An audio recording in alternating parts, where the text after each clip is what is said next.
Anthony, thank you so much for joining us here at FundForum International 2016. Fascinating panel. Big data is really the kind of buzzword at this year's conference. What does that mean? And how can we interpret it? Really, it's a very good question, and it's one that a lot of people are very elusive about defining.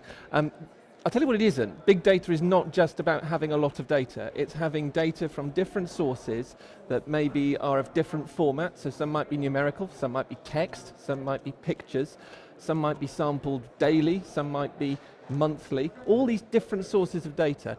It's how you actually go about assimilating those in some sort of coherent way and trying to make sense of them. That's what I understand by big data, but I'm sure if you ask other people, they'll give you a different definition as well. But it's not just having a lot of data. For you, big data is one of the sort of jigsaw pieces in how you use artificial intelligence to move forward as well, isn't it? Explain that for me. So the business that I work in fundamentally is about taking things we can measure and observe today, this is our data that we have as inputs, and trying to use those to forecast what's going to happen in financial markets. That's the way the company makes money, is actually building systems that can automatically make forecasts about where prices are going to evolve to and try and capture that predictability for profit for our clients. That's what we do today, and it's what we've been doing for the last 30 years.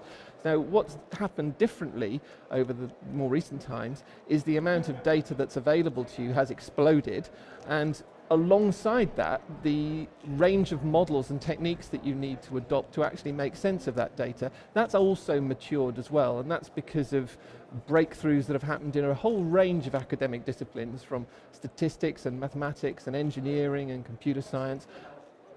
My job is to pull all those different techniques together from all those different spaces and try and make sense of this ever-expanding source of data. So with that explosion of data, is it realistic to think this is going to be a quick process that we can move it out of the lab, say, and into the real world for companies to use quickly?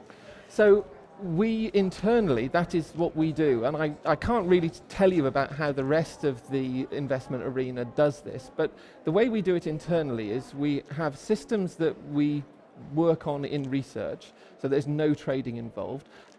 Anything that looks favourable within that, and a lot of things fall over at the wayside before they ever get to this stage, they then go into this realm called test trading, which is where we actually build a trading system, but we don't put any client money at risk. We actually trade these systems in the financial markets using the company's own money to verify that what we think is a useful source of predictability is really there. And it's only at the end of that test trading process that these new systems become eligible for investment within our client portfolio. And that three-stage process of research, test trading, and then client implementation is something we've been doing for many years now, and it works very well. It gives you some hurdles of quality that these systems have to overcome before the client's money ever gets invested with them. So do lots of other companies now need to invest in what you've been investing in for 30 years? I'd like to be able to say we've got it right. I think we do try and set the standard. We're always trying to be out at front. What we've been doing works very well for us. We've seen things progress through right from the research phase, right the way through into the client portfolio. And we're continually pushing that pipeline along. If others want to follow us, that's the greatest form of compliment that we could say, flattery. The industry hasn't been always ready to embrace new technology and new spheres like this. Do you think now it fully is doing that and it really is moving into a new era in that sense? I think it's fair to say that we saw quite a lot of resistance within the company, and we're people who are most open-minded to this, but a lot of people would say that a lot of these techniques, because they've seen what were false promises in the past, that they didn't want to be bitten by them again. So the technology has moved on. We have demonstrated that these things, if they are implemented in robust and sensible ways, can become good investment strategies. We've seen that process of overcoming the hurdles to actually demonstrate that these things are high quality. We've seen that internally, and I think the rest of the investment arena, that's the learning curve that they're going to have to go through.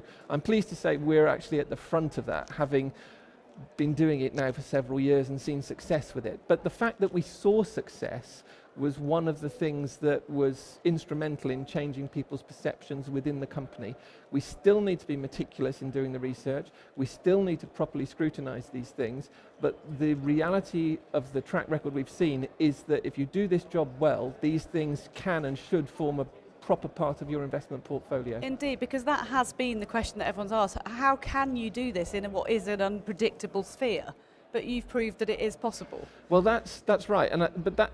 I think the world I live in is one where I focus more on the uncertainty of things than the opportunity very often. And so that is because if you look at these financial data, the amount of signal that's there, and you can tease it out, is between 1 and 2 orders of magnitude smaller than the amount of noise. So the uncertainty of these things is something that we deal with day in, day out. It's not new to us at all. If people are coming from a different world, they're not used to that uncertainty, then that's a big, strong learning curve for them to overcome. But it's what we've faced as a reality for at least the last 25 years within AHL.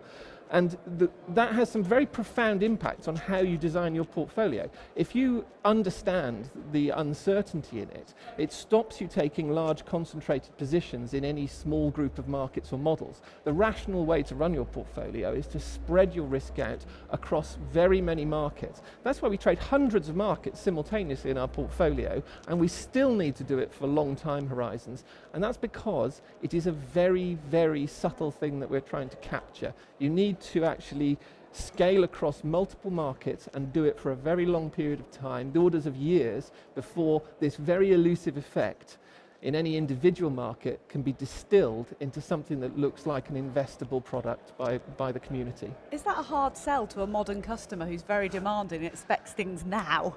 Well, some people love this technical stuff, and some people run a mile for it. And there's everything between those two as well.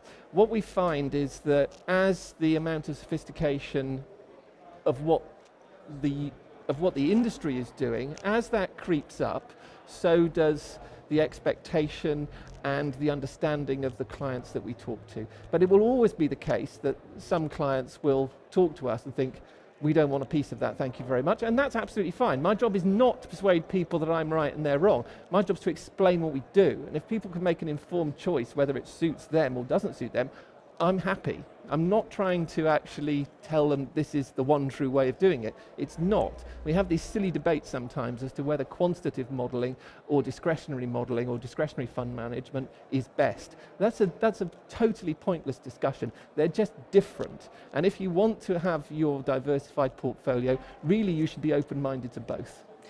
What you talked about earlier, though, in terms of the long-termism that's required for this technique, is that a hard sell in a climate where people are very demanding, customers are very demanding, they want stuff to, not tomorrow, but yesterday actually? They want delivery quickly, but I think sophisticated investors do have realistic investment horizons. But part of my job is, again, to tell them if you don't want to invest for this within the medium to long term, it probably isn't for you. And I'm perfectly comfortable with that. I want people to understand, if they're going to invest in our funds, they've got to understand what they're buying. And that is just part of the job of educating people. Just going back to what we first talked about and the sort of phrase big data, I mean, you brushed on it as well, but it is extraordinary, the explosion in the amount of data down to mobile, etc., that people now produce. How on earth do you navigate that, and what have you seen in terms of the growth in that in the last 5 years? So even within AHL, if I just give you some statistics on the data that comes into our building we have to try and capture. The busiest day we've seen so far, we had 2.2 billion price updates coming in, and that was in January this year. And if you look at the busiest days that we had seen last year, just in the summer of 2015, the biggest day that we'd seen was it was less than half than that. So we're seeing this huge growth in just the data that comes in. You've got to be able to capture that data, you've got to be able to archive it, and importantly, if you want to do research with it, you've got to be able to retrieve it. So there's a whole technology stack that underpins this that enables you to do that work. That has to keep moving as well. It's a tremendously exciting place to work, being in this environment where everything is changing all It's the time. evolving a lot. But that's the world I've chosen to work in, and it's very exciting, and if people want to find out more about it, they're welcome to come and join me and talk to me. One of the panellists yesterday said to me that there's been more data produced since Y2K, since 9 o'clock this morning than there was from the beginning of data up until Y2K. And it was That's right. in a matter of hours. So the growth is quite extraordinary. Well, if you look at some of the reports that people like McKinsey put out, they're talking about an 80% growth rate per annum, and that's an accelerating rate that we need to keep up with. But that's the reality of what we're doing. Exciting place to be. Very much. Thank you so much for joining us. Thank Very you. interesting to talk to you. Nice to talk to you.